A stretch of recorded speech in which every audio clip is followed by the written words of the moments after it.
అహ్మదాబాద్ విమాన ప్రమాదం సందర్భంగా మేడే మేడే మేడే అన్నటువంటి పాయింట్ దాని గురించి అందరూ కూడా అర్థమైంది. అసలు ఏంటి విమానం కూలేటప్పుడు ఆ పదం వాడతారు ఇట్లాంటి. అట్లాగే ఇప్పుడు ఇంకొక పదం పాపులర్లోకి వచ్చింది, పాన్ పాన్ పాన్ 3 సార్లు. ఇది నిన్న ఢిల్లీ నుంచి గోవా వెళ్తున్న ఇండిగో విమానంలో పైలట్ పాన్ పాన్ పాన్ అన్నాడు. వెంటనే ముంబై ఎయిర్పోర్ట్లో స్టాండర్డ్ ఎమర్జెన్సీ చర్యలు చేపట్టారు.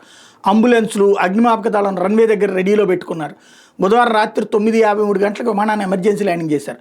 ఆ సమయంలో విమానంలో 191 మంది ప్రయాణికులు ఉన్నారు.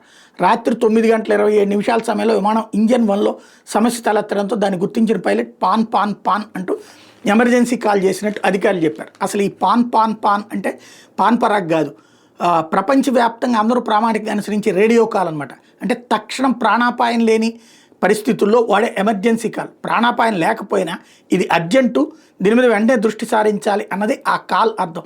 విమానంలో వైద్యపరమైన అత్యవసర పరిస్థితి, ఇంజన్లో సమస్యలు, తక్కువ ఇంధనం ఉండటం, తీవ్రత తక్కువ ఉండే మెకానికల్ సమస్యలు తలెత్తినప్పుడు దీన్ని వాడతారు. అంటే పూర్తిస్థాయి ఎమర్జెన్సీ కాదు, కానీ ఎమర్జెన్సీగా ఉండాలి. Air traffic control, ground staff ముందస్తు జాగ్రత్తలు తీసుకునేలా పాన్ కాల్ అలర్ట్ చేస్తుంది. వాస్తవంగా ఈ పాన్ అనే పదం పాన్ అనే ఫ్రెంచ్ పదం నుండి వచ్చింది. అంటే బ్రేక్ డౌన్ అన్నటువంటి అంశం అన్నమాట.